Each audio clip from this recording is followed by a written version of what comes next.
Gym ট্রেনারের সাথে পরকীয়ার সম্পর্ক করতে গিয়ে ধরা খাওয়ার পর বেলার বড়লোক স্বামী তাকে বাড়ি থেকেই বের করে দেয়। বিশাল রাজপ্রাসাদ থেকে এক ধাক্কায় যেন সে ফুটপাতে এসে পড়ে। আর তার এই কর্মকাণ্ড দেখে তার মা বাবাও তাকে ঘরে তোলে না। কোটিপতি থেকে রাতারাতি নিঃস্ব হওয়ার পর তার জীবনে কি কি প্রতিবন্ধকতা আসে সেটাই দেখব আজকের গল্পে। গল্পের নাম কল মি বে। চলুন তাহলে আর দেরি না করে মূল গল্প শুরু করা যাক। শুরুতেই আমরা বে নামের একজন মেয়েকে দেখি, যাকে তার হাজবেন্ড মাঝ রাতে বাড়ি থেকে বের করে দিয়েছে। এখন কেন সে এমনটা করেছে, এর কারণটা কি, তা তো আমরা পরেই জানতে পারবো। তো বে আমাদেরকে তার সম্পর্কে কিছু বিষয় জানায়। সে বলে, আমি সত্যিই বিশ্বাস করতে পারছি না আমার স্বামী আমাকে এই সময়ে বাড়ি থেকে বের করে দিয়েছে। মনে হচ্ছে যেন কোনো দুঃস্বপ্ন দেখছি। ভাবতেও অবাক লাগছে যে কিছু সময় আগেও আমার কাছে 7টা দামি কার ছিল, একটা চপার ছিল আর একটা প্রাইভেট জেট ছিল, আর এখন সেই আমিই নাকি রাস্তায় এসে পড়েছি। হাজবেন্ড তো ছাড়ো, আমার নিজের ভাই পর্যন্ত আমার কল রিসিভ করছে না। তো এখানে বেশ ঝামেলাই পড়ে যায়। তো এরপর এখান থেকে আমরা বের ছোট থেকে বড় হওয়ার ব্যাক স্টোরিটা জানতে পারি। যেখানে বের জন্ম হয় সেটা ছিল শহরের সবচেয়ে বড় ধনী পরিবার। এই বের পুরো নাম হচ্ছে বেলা। তার পছন্দ তাকে সবাই বে বলেই ডাকবে। তো বে যত বড় হতে থাকে ততই তার মা তাকে পারফেক্ট মেশিন বানানোর কাজে লেগে পড়ে। বের শখ ছিল ঘোড়া রেস করবে, কিন্তু তার মা তাকে বলতো এইসব করা তার কাজ নয়, সে সবসময় একটা পুতুলের মতো থাকবে, আর এটাই তাকে মানায়। বের একটা ভাইও আছে যার নাম সামার। তার ভাইয়ের সাথে সে অনেকটা ক্লোজ, তবে তার মা বাবার সাথে নেই বললেই চলে। বে বড় হওয়ার পর তার মা গায়ত্রী তার পরিচয় করিয়ে দেয় আগাস্ত্যা নামের একজনের সাথে। সেও একটা ধনী পরিবারেরই ছেলে ছিল। তো গায়ত্রী বেকে বলে, দেখো বেলা, তোমার বাবা আর আমাদের পেছনে পড়ে আছে অনেকে। এরকম চলতে থাকলে আগামী বছর কিন্তু আমাদেরকে ফাইল করতে হবে ব্যাংক্রাফটের। এখন একমাত্র তুমিই আছো যে আমাদেরকে বাঁচাতে পারবে। তো এখানে তার মা তাকে খুব ভালোভাবেই বুঝিয়ে দেয় যে বেকে যে করেই হোক আগাস্ত্যাকে বিয়ে করতে হবে। বেও তখন বাধ্য হয়ে তার মায়ের কথায় রাজি হয়। তো এরপর দেখা যায় একটা পার্টিতে সে আগাস্ত্যার সাথে ডান্সও করে। তো তারপর আমাদেরকে দেখানো হয় বের স্কুলের পর বিজনেস স্টাডিজ নিয়ে পড়ার অনেক শখ ছিল, তাই সে আগাস্ত্যাকে ফলো করে নিউ ইয়র্ক চলে আসে, যেখানে সেও বিজনেস নিয়ে পড়াশোনা করছিল। তো সেখানেই বেকে বিয়ের জন্য প্রপোজ করে আগাস্ত্যা। বেও তখন রাজি হয়ে যায় বিয়ে করতে, কারণ সে তো অপেক্ষাই করছিল এটার জন্য। তো এরপর বে আর আগাস্ত্যার রাজকীয়ভাবে বিয়ে সম্পূর্ণ হয়। তার সাথে বের ফ্যামিলি মধ্যবিত্ত হওয়া থেকে বেঁচে যায়, আর সামার এবং আগাস্ত্যাও বিজনেস পার্টনার হয়ে যায়। এভাবেই কেটে যায় অনেকগুলো দিন। বে আর আগাস্ত্যার বিয়ের 3 বছর হয়ে গেছে। বে বলে, বিয়ের শুরুটা খুশির সাথে তো হয় ঠিকই, কিন্তু পরে ধীরে ধীরে তা জঘন্য হতে থাকে। প্রতি সকালেরই শুরু হয় তার একাকিত্বের সাথে। সে বলতে থাকে, এরপর থেকে আমি নিজেকে নিজেই ভালো রাখার চেষ্টা করার সাথে শুরু করতাম আমার সকাল। তো দেখা যায় বে ঘুম থেকে উঠেই তার সব স্টাফদেরকে গুড মর্নিং বলে তারপর খাবার টেবিলে বসে। সেখানে কিছুক্ষণ সে ভিডিও দেখে আর খাবারের ছবি তুলে সোশ্যাল মিডিয়াতে পোস্ট করে আর সকালের কাজ শেষ করে। এরপর বে আগাস্ত্যার সাথে কথা বলতে আসে আর তাকে বলে, আমার বার্থডেতে তুমি থাকবে না? এইভাবে কত চলবে? তুমি আমাকে একটু তো সময় দিবে না কি? আগাস্ত্যা অর্থাৎ এগি বলে, আমার কাজ আছে, এখন ইলন মাস্ককে আর না করতে পারবো না মিটিং এর জন্য। এটা শুনে বে বলে, ও আর আমাকে করা যায়? এগি বলে, না, আমি শুধু তোমাকে বোঝাতে চাইছি আমার জন্য কাজটা খুব গুরুত্বপূর্ণ। আর শোনো, তুমি এই কার্ডটা নাও, যত খুশি কেনাকাটা আর ঘোরাফেরা করতে পারো, কোনো সমস্যা নেই। বে তখন বলে, এগি, সবকিছু টাকা দিয়ে কেনা যায় না। তুমি আমার কথা কেন বুঝতে চাইছো না? আমি খুব একা ফিল করি সব সময়, তুমি আমাকে একটুও সময় দাও না। কিন্তু দেখা যায় এগি তার এসব কোনো কথারই পাত্তা দেয় না, শুধু তার হাতে কার্ডটা দিয়ে সেখান থেকে চলে যায়। পরের দিন জিমে গিয়ে বের সাথে দেখা হয় তার ট্রেনার প্রিন্সের। বে তখন প্রিন্সকে প্রথম দেখাতেই পছন্দ করে ফেলে। প্রিন্সও বেকে নিয়ে অনেক প্রশংসা করে, যার দরুন বে এতদিন পর কারো কাছে এত ইম্পর্টেন্স পেয়ে নিজেকে কন্ট্রোল করতে পারে না। আর এ কারণেই সে প্রিন্সের সাথে রিলেশনশিপে চলে যায়। আর এভাবেই চলতে চলতে চলে আসে আজকের রাত, যেই রাতে ছিল এগির বিজনেস পার্টি। সেখানে এগি তার কয়েকজন ক্লায়েন্টের সাথে পরিচয় করায় বেকে। এগি তখন নিজের পরিবারকে আদর্শ পরিবার বলে পরিচয় করিয়ে দেয়। তবে কিছুক্ষণ পরই আবার এগি একরকম অপমান করে বেকে, যেন সে তার ক্লায়েন্টদের থেকে দূরে থাকে, কারণ বে যখন তখন যা মনে আসে তাই বলে দেয়। তো বের তো এসব শুনে খুবই মন খারাপ হয়, তাই সে অনেক বেশি ড্রিঙ্ক করতে শুরু করে। ওই সময় সে খেয়াল করে সেখানে তো প্রিন্সও আছে।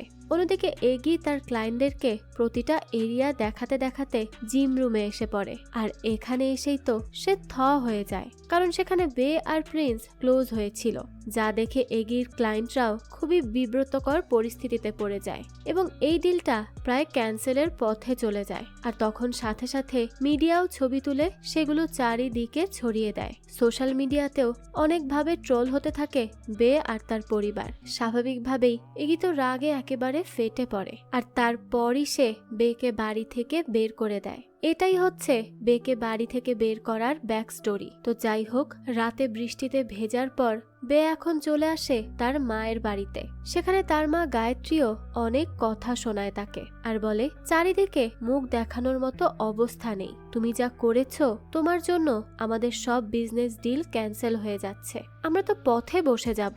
বে তখন বলে, মা আমাকে প্লিজ সামার ভাইয়ের সাথে কথা বলতে দাও, তাহলে দেখবে সব ঠিক হয়ে যাবে, সে নিশ্চয়ই এগিকে মানিয়ে নিবে। গায়ত্রী তখন বলে, তার সাথে কথা বলে লাভ নেই, তুমি প্লিজ এখান থেকে চলে যাও। কিন্তু বে বলে, তাহলে আমাকে তারার কাছে দিয়ে এসো, সে আমার ভালো বন্ধু, আমাকে কিছু একটা হেল্প করবেই। তবে তারার কাছে আসার পরও দেখা যায় কোনো লাভই হয় না, তাকে এগি মানা করেছে সে যেন বেকে হেল্প না করে। তাই রাতের বেলায় বে রাস্তায় বসেছিল আর নিজে নিজেই ভাবছিল সে কি করলো যে এত কিছু হয়ে গেল। তখনই প্রিন্স অনেকগুলো কল করে তাকে, কিন্তু বে তার কল রিসিভই করে না। তাই পরে বে তাকে কল করে বলে, আম সরি প্রিন্স, যা হলো এই সবের জন্য আমি অনেক বেশি দুঃখিত, আমাকে আমার ফ্যামিলি বের করে দিয়েছে, আমি জানি না আমি এখন কি করব।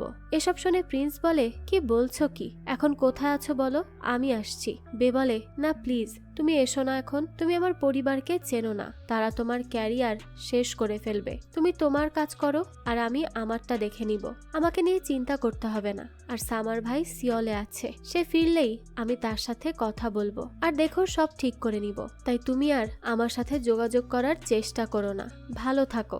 এই বলে সে কল কেটে দেয়। এরপর বে তারাকে কল করে আর অনেক রিকোয়েস্ট করতে থাকে তার জন্য একটা কার পাঠিয়ে দিতে, যাতে করে সে রাতটা অন্তত কারের মধ্যেই ঘুমাতে পারে। তারা তখন কার পাঠায় আর সেটার মধ্যে বসে বসেই বে মদ খাচ্ছিল আর অনেক কান্না করছিল। হুট করে তার জীবনটা একেবারে কেমন যেন হয়ে গেল, সে একদম নিঃস্ব হয়ে বসে আছে। তো ওই সময় দেখা যায় একটা পুলিশ অফিসার এসে ড্রিঙ্ক করার অপরাধে এবং গাড়ি চুরির অপরাধে তাকে থানায় নিয়ে যায়। তারা তাকে চোর ভেবেছে কারণ গাড়ির কাগজপত্র তার কাছে ছিল না। তবে দেখা যায় জেলে বসেও খুব চিল ছিল বে। তো সেখানে একজন লোকের সাথে তার কথা হয়, তাকেও ঘর থেকে বের করে দিয়েছে তার ভাই। এসব শুনে বে বলে, আমারও তো একই কাহিনী ভাই, আমার স্বামী আমার মা এই দুইজনই আমাকে বের করে দিয়েছে, কেউই তাদের ঘরে আমাকে জায়গা দেয়নি। লোকটা তখন বলে, আমার মা বাবা বেঁচে থাকতে তো আমার দিকে কেউ আঙুলও তুলতে পারতো না। এটা শুনে বে বলে, তাই নাকি, তাহলে তো ভাই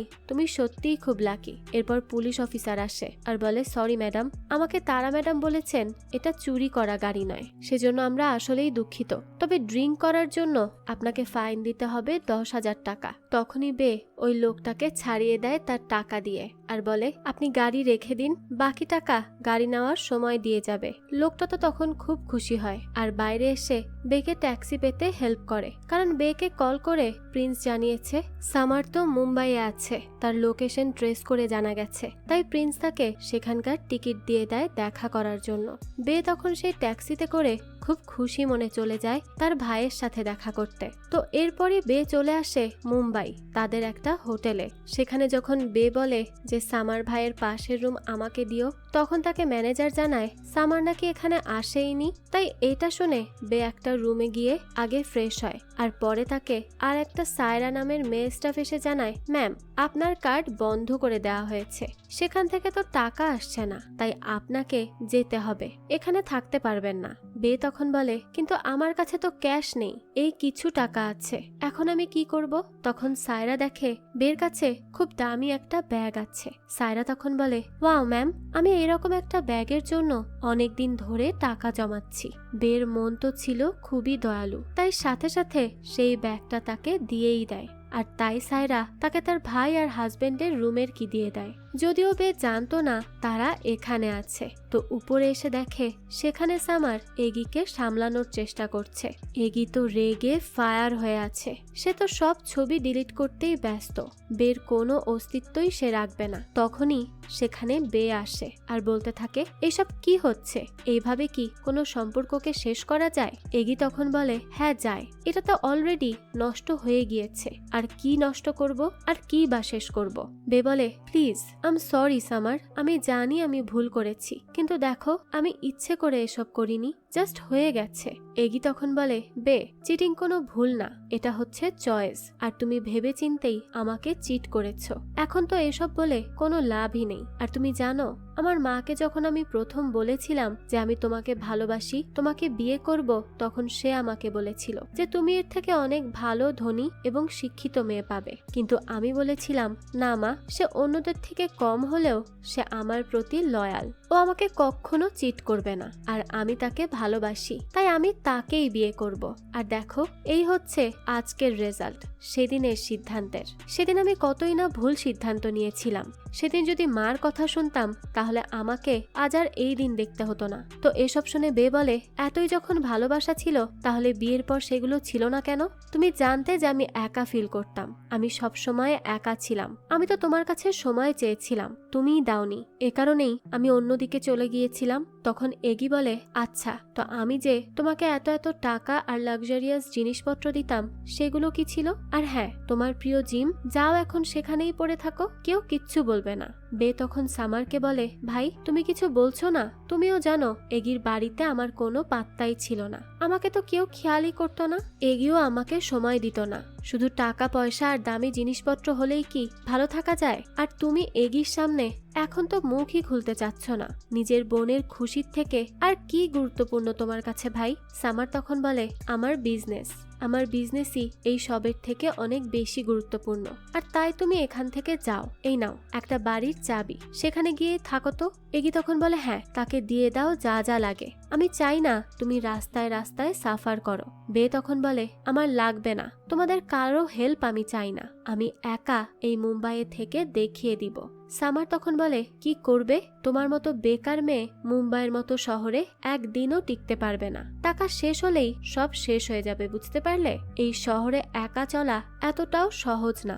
বে তখন বলে, আমি জব করব আর আমি এখানেই থাকবো, তোমার মতো নিজের বোনকে টাকার জন্য ছেড়ে দিব না। তো তারপর বে তার হাতের রিংটা এগিকে দেয় আর বলে, একদিন তুমি রিয়েলাইজ করবে বিয়ের সিদ্ধান্তটা ভুল ছিল না, বরং তোমার বেস্ট ডিসিশন ছিল। তো বে এখান থেকে যাওয়ার সময় তাকে সেখানকার অনেক স্টাফরা হেল্প করতে চায়, কারণ তাদেরকে একসময় বে হেল্প করেছে। তবে বে বলে, আমি যা হেল্প করেছি তা তো ফেরত পাওয়ার আশাই করিনি, আমার ভালো লেগেছে তাই করেছি, তাই এখন তোমাদের আমাকে হেল্প করতে হবে না, তোমরা শুধু আমার জন্য প্রে করো, এটাই আমার জন্য অনেক। তো বিয়ের পর সায়রার সাথে একটা হোস্টেলে ওঠার জন্য অটোতে ওঠে।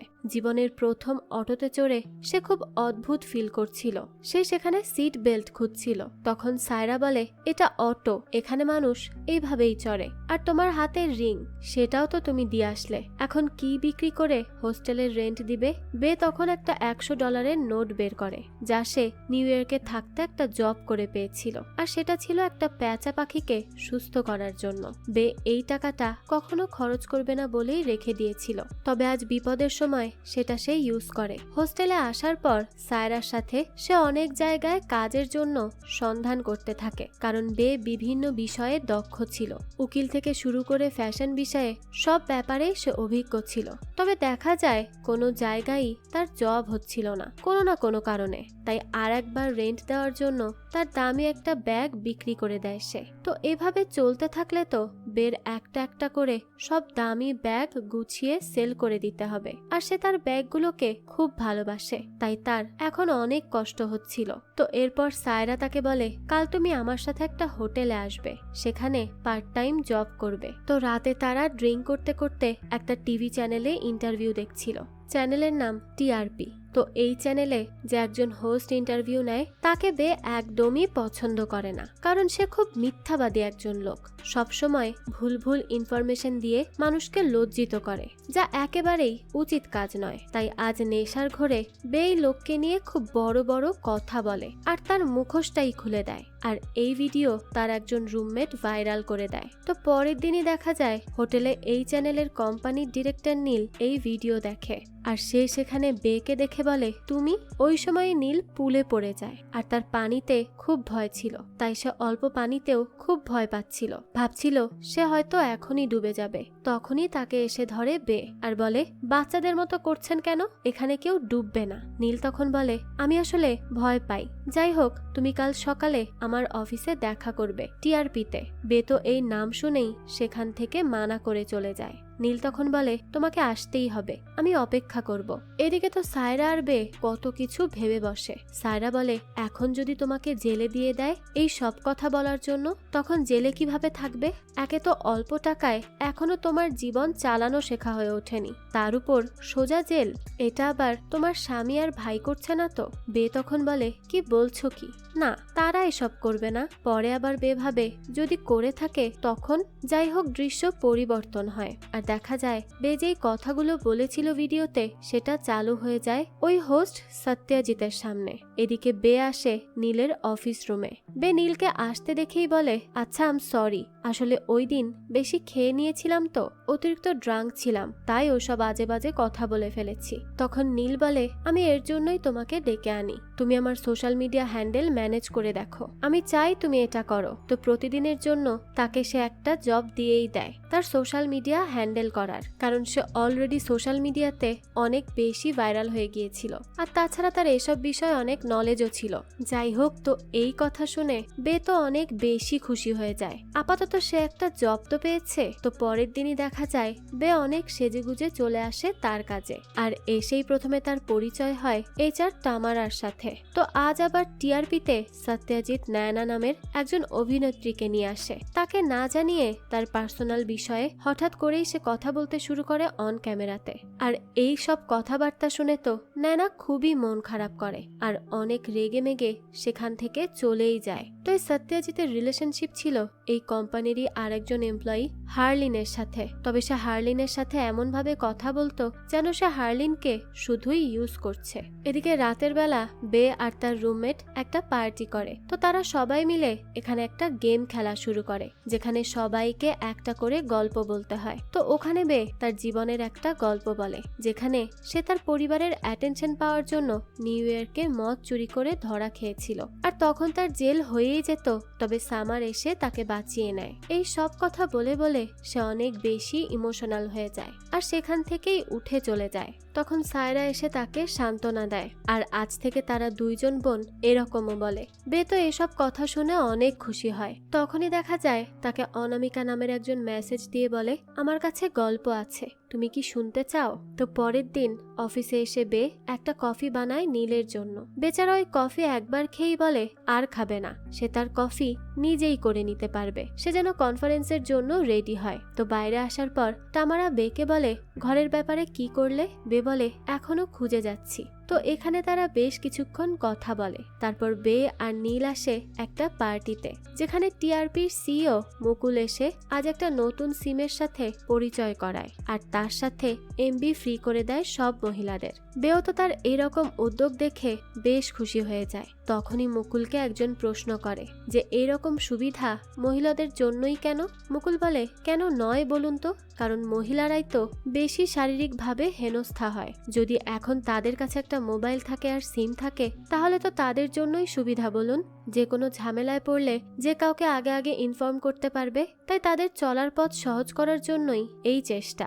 তো এরপর এই অনুষ্ঠান শেষে সারা সোশ্যাল মিডিয়াতে তার সুনাম ভরে যায়, দৃশ্য পরিবর্তন হয়, আর আমরা দেখি বে এবং নীল একটা জায়গায় খেতে আসে। সেখানে প্রথম কিছু খাবার টেস্ট করে বে, যা আগে সে কখনো খায়নি। তো এখানে কথা বলতে বলতে এক পর্যায়ে বে জানতে পারে নীল আসলে ডিভোর্সড। তো এরপর দেখা যায় রাতে বে তার নতুন ফ্ল্যাটে শিফট হয়। সে তো অনেক খুশি যে তার এখন একটা ফ্ল্যাট হয়েছে যেখানে সে নিজের মতো থাকতে পারবে, যদিও সে থাকছে তামারার ফ্ল্যাটেই। তো তামারা একে একে সবকিছু দেখিয়ে দেয় যে তার রুম কেমন, জানালা কেমন, ইত্যাদি ইত্যাদি। তবে সে তাকে বলেছিল যে তার ঘর খুব সুন্দর আর একেবারে সমুদ্রের কাছে, কিন্তু এই কথাটা ছিল সম্পূর্ণ মিথ্যা। তাও বে কোনো অভিযোগই করে না, কারণ তার তো শুধুই একটা বাড়ি চাই। তো এরপর তারা বেশ কিছুক্ষণ গল্প করে। এরপর তামারা গুড নাইট দিয়ে সেখান থেকে চলে যায়। তখন একা একা বসে বে তার অতীতের কিছু স্মৃতি মনে করছিল।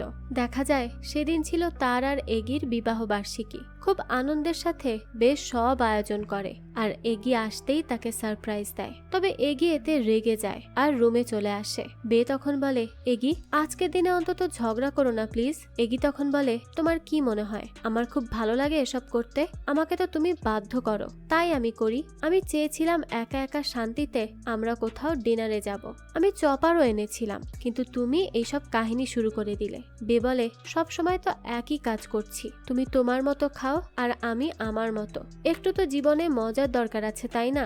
এগি তারপরও বেকে অনেক উল্টোপাল্টা কথা শুনিয়ে সেখান থেকে চলে যায়। তো এইসব কথা ভাবতে ভাবতেই আবারও তার ছাদ থেকে পানি পড়া শুরু করে, কিন্তু এটাও সে কোনোভাবে ম্যানেজ করে নেয়। এখন যেভাবেই হোক জীবনে বেঁচে থাকাটাই তার জন্য গুরুত্বপূর্ণ। তো পরদিন সকালে সে অফিসে চলে আসে। সেখানে আজ প্রথম সত্যজিৎ দেখে বেকে, আর এখানে তার সাথে তার বেশ তর্ক বিতর্ক হয়ে যায়। বেও তাকে খুব কথা শুনিয়ে দেয়। আসলে বে তো সত্যজিৎকে নিয়ে কথা বলেই নেটে ভাইরাল হয়ে গেছে, তাই সত্যজিতের তাকে একেবারেই সহ্য হচ্ছিল না। তো যাই হোক, এরপর রাতে তারা অনামিকার পাঠানো ভিডিও দেখতে বসে। সেখানে বে, তামারা আর তার ফ্রেন্ড সায়রা ছিল। এই গল্প শোনার মাঝেই সেখানে চলে আসে প্রিন্স। তারপর তারা সবাই একসাথে মিলে এটা দেখতে বসে। যদিও প্রিন্সের এখানে আসাটা এতটাও সহজ ছিল না। যাই হোক, তো অনামিকা মুখ লুকিয়ে ভিডিওতে বলে তাকে একজন জবের জন্য অনেকভাবে ইউজ করেছে, তার সাথে সম্পর্কে যেতে বলেছে। সে বলেছে জব পাওয়ার জন্য নাকি এতটুক করতেই হবে, আর এতক্ষণ সে যার কথা বলেছিল সে ছিল মুকুল। তো তারা সবাই তো এসব শুনে শকড হয়ে যায় আর ভাবতে থাকে আমরা কি ভাবতাম আর কি করে যাচ্ছে সে। এখন তারা ভাবে যদি অনামিকা তাকে এই গল্পটা পাবলিক করার অনুমতি দেয় তাহলে সে কিছু একটা করবে। তো তারা তিনজন বসে পড়ে এটা রিসার্চ করতে যে তার কথার সাথে কতটা কি মিল আছে, মেয়েটি কি সত্যি কথা বলছে নাকি সবই মিথ্যা। তো পরদিন সকালে উঠে প্রিন্স কিছু রান্না করে আর বেও ঘুম থেকে উঠে দ্রুত রেডি হয়ে অফিসের জন্য বের হয়। তো সে যখন অটোতে করে অফিসে যাচ্ছিল তখন এগি তাকে কল করে। বে তো এটা দেখে খুব খুশি হয়ে যায় আর তার কল রিসিভও করে, কিন্তু এগি জানায় তাদের কাগজপত্র রেডি করছে লয়ার ডিভোর্সের জন্য। এটা শুনে বে বলে, কিন্তু এত তাড়াহুড়ো কেন করছো? তখন এগি বলে, কারণ তুমি তো কাউকে পেয়ে গিয়েছো। এই সময় সে আর কিছুই বলতে পারে না। অফিসে এসে বে যখন এই অনামিকার ভিডিও দেখায় নীলকে, তখন নীল তাকে মানা করে যে এসব পোস্ট করা যাবে না। নীল বলে, আমরা এভাবে সত্যজিতের মতো কাজ করতে পারবো না। সে যেভাবে সত্য মিথ্যা না দেখে স্টোরি বানিয়ে দেয়, আমি সেভাবে কোনো কিছুই করতে পারবো না। একটা মানুষকে না জেনে শুনে ব্লেম দেওয়া অনেক বড় অপরাধ। আমাকে আগে জানতে হবে এই অনামিকার আসল পরিচয়টা কি, সত্যটা কি, তারপরই তার স্টোরি নিয়ে কাজ করা যেতে পারে। এদিকে এইভাবে দিন যেতে থাকে আর বেও অনামিকাকে খুঁজতে থাকে বিভিন্নভাবে। অফিসের মধ্যে বেকে অনেকভাবে চেপে ধরার চেষ্টা করে সত্যজিৎ, মানে বিভিন্ন রকমের কাজের প্রেসার তার উপর দিয়ে নিজে চলে যেত সে। তো একদিন প্রিন্সের সাথে বসে পাও ভাজি নিয়ে কথা বলতে শুরু করে বে। প্রিন্স বলে, আরে তুমি এইসব খাও, কিভাবে শুরু করলে? বে বলে, হ্যাঁ আমি এখন সবই খেতে পারি, কোনো সমস্যা হয় না। নীলের সাথে বসে একদিন খেয়েছি, তখন থেকেই এটা আমার প্রিয় খাবার হয়ে গেছে। এসব শুনে প্রিন্স বলে, ও তাহলে তো সে তোমাকে বেশি জানে, আমার থেকেও বেশি। বে তখন বলে, আসলে আমাকে সবচেয়ে বেশি জানে আমার শয়তান বস। আমি কখন কি করি, কোথায় যাই, সব তার জানা। এদিকে সত্যজিৎ মুকুলের ইন্টারভিউ নেয়। সেখানে মুকুল বলে, আসলে আমি আমাদের মা বোনকে সুযোগ দিতে চাই, তাদের জন্য কিছু করতে চাই।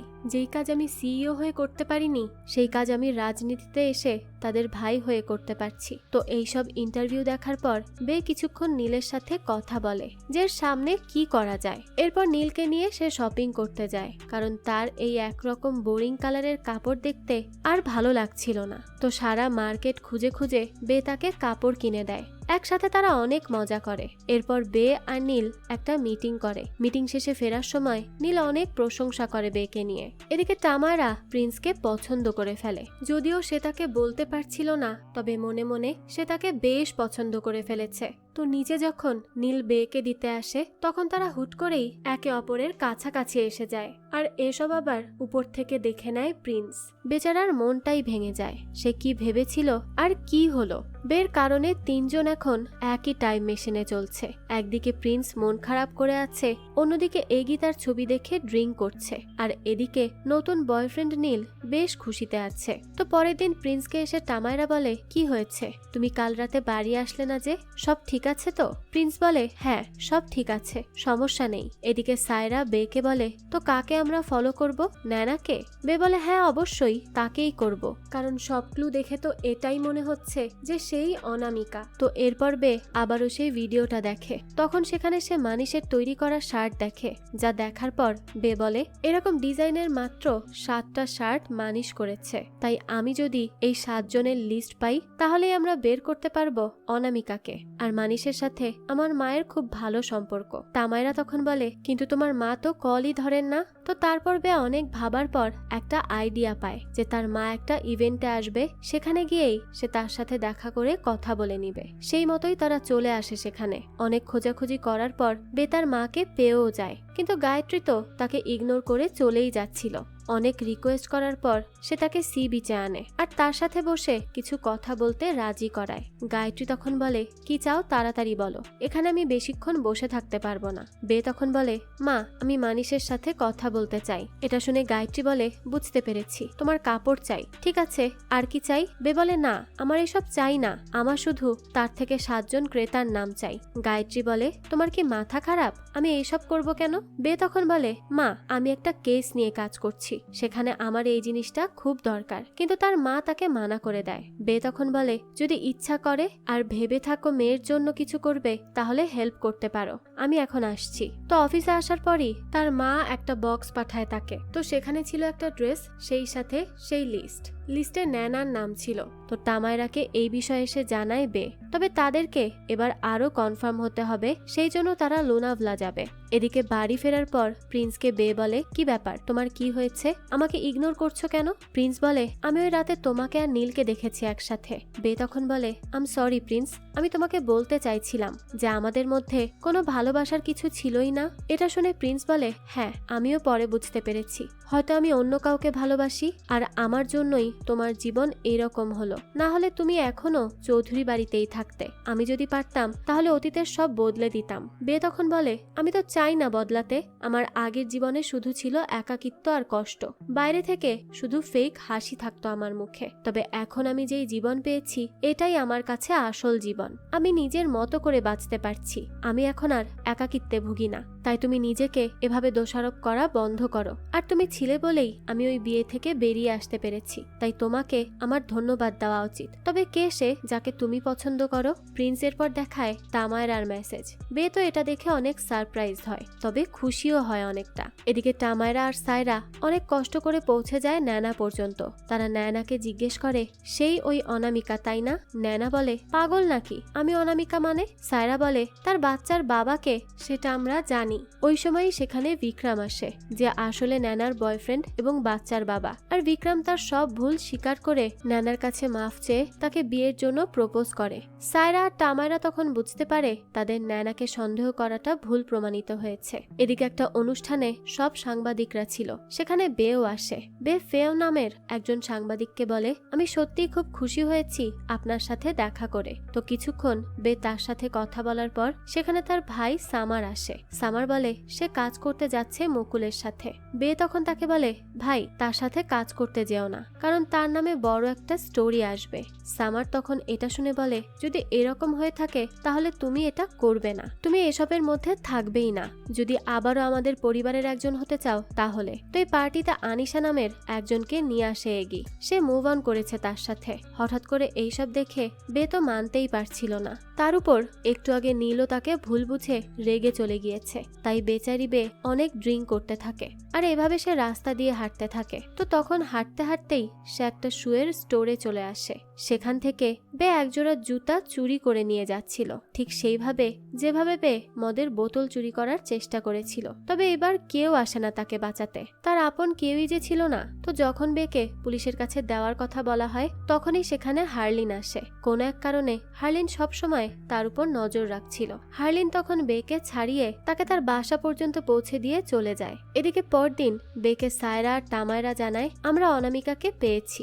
যেহেতু ন্যানা অনামিকা না, তাহলে সেকেন্ড যে নাম ছিল মাধুলিকা, সেই হচ্ছে অনামিকা। তো বে তো অনেক খুশি হয় আর সে তৈরি হয়ে বেরিয়ে পড়ে মাধুলিকার সাথে কথা বলতে। তারপর মাধুলিকার কাছে এসে বে বলে, আমি 5 মিনিট চাই তোমার থেকে অনামিকা। এই নামটা শোনার পরই মাধুলিকা কোনো কথা না বলেই জিজ্ঞেস করে, তো কবে করছো স্টোরি? বে বলে, তুমি আর আমি একসাথে মিলেই তাকে এক্সপোজ করব।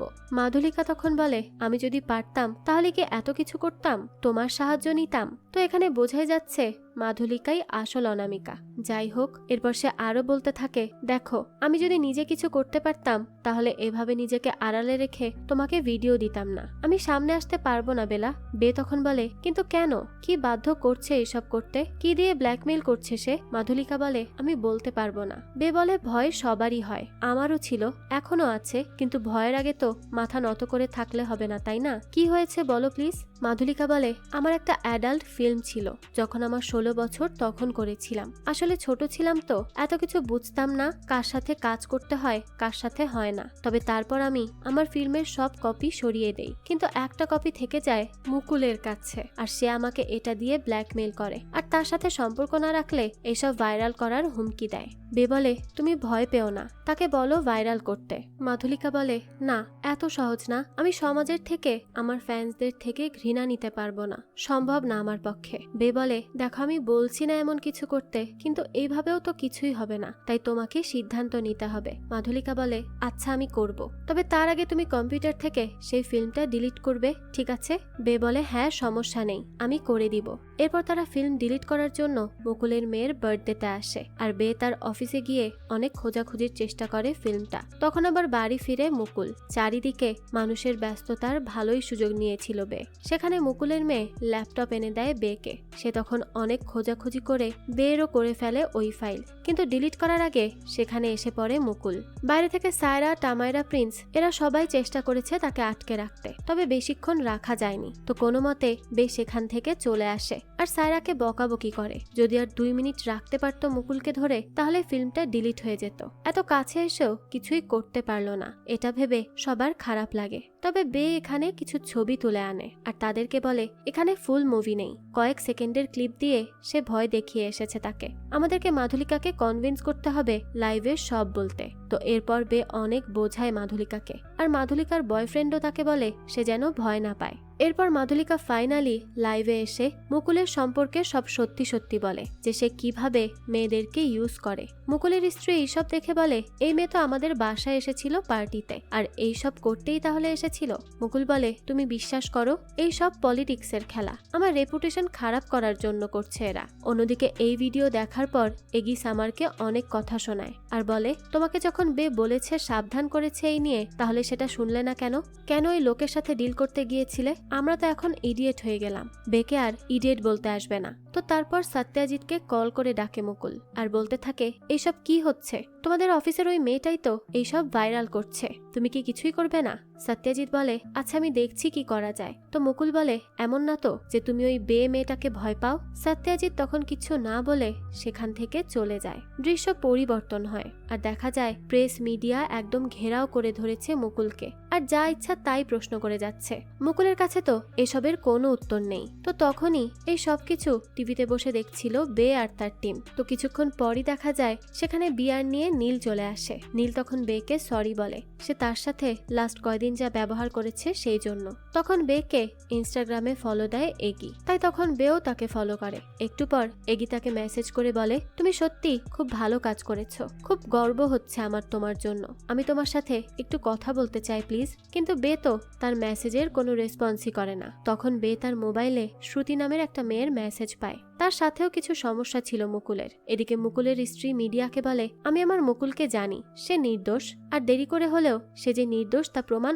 অবশ্যই করবে। পরের দিন অফিসে এসে বে হার্লিনকে বলে, এরকম কেন করছো হার্লিন, তুমি মুকুল আর সত্যজিতের পক্ষে কেন আছো? হার্লিন বলে, আমি একমাত্র টিআরপি কোম্পানির পক্ষে আছি। তো এইসব কথা বলতে বলতে বে হার্লিনকে বিজি রাখে, আর এই সুযোগে প্রিন্স সব ডাটা কালেক্ট করে নেয় সত্যজিতের কম্পিউটার থেকে, কারণ সেখানেও কিছু ডাটা ছিল। তো তারপর দেখা যায় এই কম্পিউটারে বিভিন্ন জায়গায় অনেক মেয়েদের প্রাইভেট ছবি, ভিডিও আর ইনফরমেশন আছে। এখানে বের ছবিও আছে। তো এইসব তাকে আবার সেন্টার্স নামের কেউ দিত। প্রশ্ন থেকে যায় এই ব্যক্তি আবার কে? তো এরপর বেকে টিআরপি থেকে কনফেশন ইন্টারভিউতে ডাকা হয়। তো অনেক ভেবেচিন্তে সে সিদ্ধান্ত নেয় এবার সে সবকিছু ফেস করবে। সে যাবে আর সব প্রশ্নের সম্মুখীন হবে। তো আজ কনফেশনের হোস্ট হচ্ছে সত্যজিৎ, আর সেখানে গেস্ট হিসেবে আসে বে এবং মুকুল। সত্যজিৎ প্রথমেই বেকে তার দুর্বলতাতে আঘাত করে, যেমন তার একাধিক সম্পর্ক নিয়ে বলে, তার মা তাকে বাড়ি থেকে বের করে দিয়েছে এই নিয়ে বলে, তার ভাই তাকে বোন মনে করে না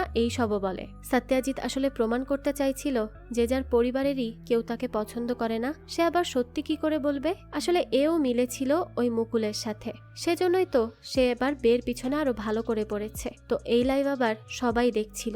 এগিয়েও তখন খুব অবাক হয় বের এই পরিবর্তনটা দেখে। তো বে তখন সত্যজিৎকে একেবারে ধুয়ে দেয়। বে বলে, আমি অনেক ভুল করেছি মানছি, কিন্তু এই গল্প তো আমার নয়, এখানে মাধুলিকা থেকে শুরু করে শ্রুতি সহ আরো অসংখ্য মেয়ের দৈনিক গল্প এটা। তাদেরকে দিনের পর দিন টর্চার করার সত্যি কাহিনী এটা, আর এই সবই করেছে এই মুকুল, আর আপনিও এটাতে প্রশ্রয় দিচ্ছেন। মুকুল বলে, মিথ্যা কথা, এসবের কোনো প্রমাণ নেই। তো যদিও বা অনেকভাবেই সে বাঁচতে চাইছিল, কিন্তু বের কথার সামনে বেশিক্ষণ টিকে থাকতে পারে না। বে বলে, আমার কাছে সেই সবকিছুর প্রমাণও আছে, আর এখানে কিন্তু একা মুকুল নয়, বরং সত্যজিৎ মহাশয়ও আছেন। তিনি তার হোস্টের সুযোগ কাজে লাগিয়ে সেই সমস্ত মেয়েদেরকে ডাকতো ইন্টারভিউতে, আর ডেকে তাদেরকে ব্ল্যাকমেইল করে সম্মানহানি করত পাবলিকের সামনে, যেমনটা আমরা তার অনেক ইন্টারভিউতেই দেখেছি। সত্যজিৎ তখন বলে, এসব ফালতু কথা, সব মিথ্যা। এবার বে বলে, আচ্ছা মিথ্যা, তাহলে তুমি কিভাবে জানলে ন্যানা প্রেগনেন্ট? ইউগিন্দার মাদক নিত কিভাবে জানলে? তার কারণ তুমি তাদেরকে ট্র্যাক করতে। এমনকি যবে থেকে আমি থট টেলিকমের লঞ্চ করা সিম কার্ড প্রথম আমার মোবাইলে ইউজ করি, তবে থেকে এই লোক আমার সমস্ত কার্যক্রমকে ট্র্যাক করা শুরু করে। আর এই ছিল মুকুলের সেই সিমের রহস্য। এই সিম সে কোনো ভালো উদ্দেশ্যে তো লঞ্চ করেনি, বরং অসৎ উদ্দেশ্য নিয়েই সে এটা করেছিল।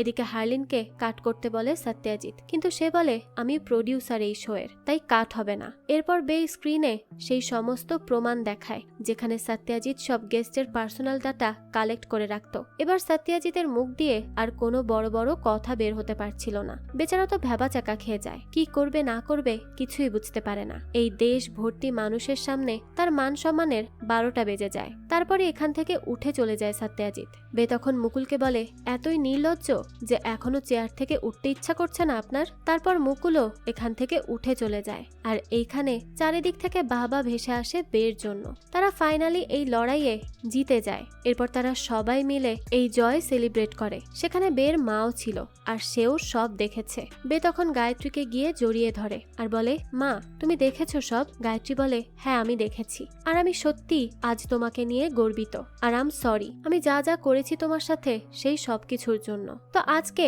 বে তো অনেক বেশি হ্যাপি। তো এরপরই চারিদিকে নিউজ হয়, আর বে আরো বেশি পপুলার হয়ে যায়। সবাই তার সাহসিকতার জন্য প্রশংসা করছিল। এদিকে গায়ত্রী এবার বাড়ি থেকে দূরে পাঠিয়ে দেয় সামারকে, আর তার বদলে বেকে আনার সিদ্ধান্ত নেয়। এদিকে নীলকে কনফেশনের হোস্ট করা হয়, আর তার কারণেই বে তাদের এই কোম্পানিতে এসেছে বলে তাকেও ধন্যবাদ জানানো হয়। এরপর আজ একটা পার্টিতে নীল বেকে বলে, আমরা একটা শো শুরু করব, নাম হবে কল মি বে, সেখানে তুমি হোস্ট করবে আর আমি প্রডিউসার হব। এরপর সে আরো বলে, আমরা ইনভেস্টিগেশন স্টোরির কাজ করি, কারণ আর একটা ইনভেস্টিগেশন তো অসম্পূর্ণই রয়ে গিয়েছে। ওই যে সেন্টার্সের রহস্যটা কি, সে কে, সেটাও তো জানতে হবে। নীল তখন বলে, আচ্ছা ঠিক আছে, এটাও আমরা করব। তো এরপরই নীল তাকে প্রপোজ করে তাদের একটা নতুন শুরু করার জন্য। তবে এই নতুন শুরুর আগেই সেখানে এগি চলে আসে চপার নিয়ে, আর এসেই সে তাদের বিয়ের রিংটা দিয়ে হাঁটু গেড়ে বেকে আবারও ফিরে আসার জন্য রিকোয়েস্ট করে। বে তখন কিচ্ছু না বলে কনফিউজড হয়েই তাকিয়ে থাকে। আর এরই সাথে এই গল্পটাও এখানেই শেষ হয়। আর এর শেষটা দেখে ভালো করেই বোঝা যাচ্ছে যে এই গল্পের সেকেন্ড সিজন আসবে, আর সেখানেই হয়তো দেখা যাবে যে বে এরপর কি করবে। সে কি আবারও এগির কাছে ফিরে যাবে, নাকি নীলকেই তার জীবনের সঙ্গী হিসেবে বেছে নিবে, আর সেই সেন্ট্রাসের রহস্যটাই বাকি। এই সবই আমরা এর পরবর্তী সিজনেই দেখতে পাবো। আর এর পরবর্তী সিজন যখনই আসবে আমি সেটা আপনাদের জন্য এক্সপ্লেইন করার চেষ্টা করব। যাই হোক, তো বেলার এই জীবনের গল্প আপনাদের কাছে কেমন লেগেছে সেটা অবশ্যই আমাদেরকে কমেন্ট করে জানাবেন। যদি এতটুকুও ভালো লেগে থাকে তাহলে একটি লাইক দিয়ে যাবেন। আর হ্যাঁ, আমাদের এই চ্যানেলে কিন্তু প্রতিনিয়তই নতুন নতুন ভিডিও আপলোড করা হয়। সেই সব ভিডিওর আপডেট পেতে আমাদের চ্যানেলটিকে সাবস্ক্রাইব করে বেল আইকনে অল দিয়ে রাখতে কিন্তু ভুলবেন না। আর এই সম্পূর্ণ সিরিজটি আমাদের টেলিগ্রাম চ্যানেলে আপলোড দেওয়া আছে। সিরিজটি দেখতে চাইলে কমেন্ট বক্সে দেওয়া লিঙ্ক থেকে জয়েন করে নিন আমাদের টেলিগ্রাম চ্যানেলে। আজকে তাহলে এই পর্যন্তই, আবারও হাজির হব নতুন কোনো ভিডিও নিয়ে। সেই পর্যন্ত সবাই ভালো থাকবেন আর আমাদের চ্যানেলের সাথেই থাকবেন। ধন্যবাদ।